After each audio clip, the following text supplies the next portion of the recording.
हरिपुर गांव में सोनम अपने माता पिता के साथ रहती थी। सोनम के पिता रेलवे में सरकारी नौकरी करते थे, लेकिन उन्हें जुए की बुरी लत लगी हुई थी।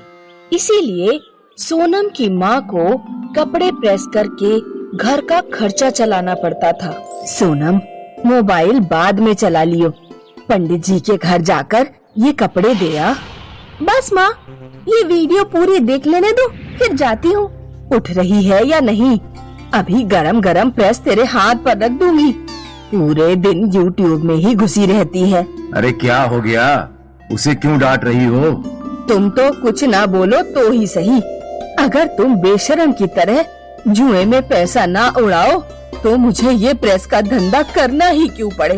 इतना भी दिखाई नहीं देता कि लड़की जवान हो गई है, उसकी शादी वादी का इंतजाम करें। अरे हो जाएगी शादी, तू चिंता क्यों करती है? सोनम कपड़े पहुंचाने पंडित के घर पहुंचती है। पंडित जी के बेटे कौशल की आदत अच्छी नहीं थी। वो हमेशा सोनम को छेड़ने के मौके ढूंढता रहता था। अरे सोनम, तेरे बाप तुझसे इस उम्र में भी काम कराते हैं। अगर उनके पास तेरे ब्याह के लिए पैसे नहीं हैं, तो मुझसे ब्याह कर ले। नहीं करूंगी शादी तुझ जैसे लफंगे से। क्या कहा तूने मुझे? लफंगा? कौशल अपने दोस्तों के सामने सोनम को बहुत बुरा भला कहता है और उसकी चोटी खींच देता है। सोनम रोती हुई घर पहुंचती है और सारी बात अपने पिताजी को बताती है। उस पंडित के लड़के की इतनी हिम्मत! अभी जाकर बताता हूँ उसे। सोनम के पिता गुस्से में कौशल के पास जाते हैं और कौशल को एक जोरदार थप्पड़ लगाते हैं। मेरी बेटी से दूर रहना। कौशल गुस्से से पागल हो जाता है। वो कुछ जुआरियों को पैसे देकर कहता है, उस सोनम के बापू को हमेशा के लिए ठिकाने लगा देना। उस रात सोनम के पिताजी जुआ खेल रहे थे तो कुछ जुआरी उनसे भिड़ गए। उन्होंने सोनम के पिता के सारे पैसे छीन लिए और उन्हें नदी में फेंककर गांव से भाग गए। अगले दिन गांव की एक औरत ने सोनम के घर आकर खबर दी कि उसके पिता की लाश नदी किनारे पड़ी हुई है। सोनम और सोनम की माँ दौड़ते हुए नदी किनारे पहुँचते हैं। माँ, पिताजी को जरूर उस पंडित के लड़के कौशल ने मरवाया है। सोनम की माँ के मन में डर बैठ जाता है कि कहीं पंडित का लड़का सोनम के साथ भी कुछ गलत ना करे। इसीलिए वो दूर गांव में एक लड़का खोजकर सोनम की तुरंत शादी कर देती है। शादी के बाद सोनम को पता चलता है कि उसका पति विपिन पियक्कड़ है। वो अक्सर रात को गांव के नाले में पड़ा मिलता। सोनम को रोजाना उसे घर तक उठाकर लाना पड़ता। विपिन घर पर कोई पैसा नहीं देता था। एक दिन सोनम की सास ने सोनम से कहा, बहू, मैंने सोचा था कि मेरा बेटा शादी के बाद सुधर जाएगा, लेकिन ऐसा नहीं हुआ। अब तुम्हें ही घर संभालने के लिए कुछ करना होगा। सोनम YouTube पर वीडियो देखती हुई बड़ी हुई थी, तो उसने सोचा क्यों ना मैं एक YouTube चैनल खोल लूं। लेकिन शुरुआत में सास बहू के पास इन्वेस्टमेंट करने के लिए कुछ भी नहीं था। सासू माँ, हमारे पास केवल एक मोबाइल है, मुझे समझ नहीं आ रहा कि हम किस चीज का चैनल खोलें। हम लोगों को खाना बनाना और अचार डालना सिखा सकते हैं, लेकिन YouTube पर पहले से ही खाना बनाने वाले बहुत सारे चैनल हैं। होंगे, लेकिन देसी खाना बनाना कोई नहीं सिखाता। हम गांव का देसी खाना लोगों को बनाना सिखाएंगे। सोनम अपनी पहली वीडियो में लोगों को चावल की खीर बनाना सिखाती है। सोनम की पहली वीडियो को अच्छा रिस्पांस मिलता है और बहुत सारे लोगों के कमेंट्स भी आते हैं। फिर तो सोनम पूरी, आलू गोभी, कचौड़ी, डोसा, इडली और बाजार के लड्डू सभी वीडियो बनाकर अपने चैनल पर डाल देती है। सोनम खाना बनाती और उसकी सास मोबाइल पकड़कर वीडियो शूट करती। लगभग 3-4 महीने लगातार मेहनत करने के बाद YouTube से पैसे आने शुरू हो जाते हैं। सासू माँ, आज YouTube की तरफ से $100 आए हैं। मात्र 100 रुपये? इतनी मेहनत के बाद? 100 रुपए नहीं, $100। डॉलर अमेरिका की मुद्रा है, जैसे भारत की रुपया। $100 7,500 रुपए के बराबर होते हैं। YouTube चैनल की इनकम से सोनम के घर थोड़ी आर्थिक समृद्धि आ जाती है। वे लोग एक नया गैस चूल्हा खरीद लेते हैं और एक कैमरा भी।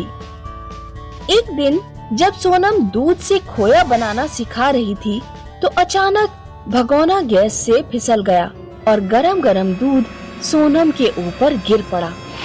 सोनम की सास विपिन के पास मदद के लिए पहुंची, लेकिन विपिन हमेशा की तरह पीकर नाले में पड़ा हुआ था। आखिरकार सोनम की सास गांव के एक आदमी को लेकर घर पहुंची और उसकी मदद से सोनम को हॉस्पिटल पहुंचाया। वैसे तो सोनम उसे उठाकर ले जाती थी, लेकिन आज सोनम हॉस्पिटल में जिंदगी और मौत की लड़ाई लड़ रही थी। उधर विपिन उस रात नाले में ही पड़ा रहा। विपिन को सुबह होश आता है। अरे मैं ये नाले में कैसे? रोजाना तो मैं बिस्तर पर जागता हूँ। तुम बहुत गिरे हुए इंसान हो। रोजाना तुम्हारी पत्नी तुम्हें उठाकर ले जाती थी। आज वो बेचारी हॉस्पिटल में है, वो जल गई है। तुम्हारी माँ तुम्हारे पास मदद मांगने आई थी, लेकिन तुम्हें तो होश ही नहीं था। विपिन को अपने ऊपर बहुत शर्मिंदगी महसूस होती है। वो दौड़ता हुआ हॉस्पिटल पहुंच जाता है। सोनम बेड पर बेहोशी की हालत में लेटी है। मुझे माफ कर देना सोनम, मैंने तुम्हारा बिल्कुल ध्यान नहीं रखा। 2 दिन बाद सोनम को होश आ जाता है। मैं अपने व्यवहार पर बहुत शर्मिंदा हूँ। मैंने पीना छोड़ दिया है। अब मैं भी YouTube चैनल पर वीडियो बनाने में तुम्हारी मदद करूँगा। चलो, मेरा जलना किसी काम तो आया। कुछ दिनों बाद सोनम ठीक होकर घर लौट आती है। अब सोनम, विपिन और सासू माँ तीनों मिलकर चैनल पर काम करने लगे और खुशी खुशी अपना जीवन बिताने लगे। एक गांव में सोनिया नाम की लड़की रहती थी। सोनिया की माँ बहुत गरीब थी। सोनिया की माँ घर घर से कपड़े लेकर आती, उन्हें धोकर प्रेस करके वापस पहुँचाती। सोनिया भी अपनी माँ की हेल्प करती और इस तरह उन दोनों का खर्चा चलता। सोनिया को गाना गाने का बहुत शौक था।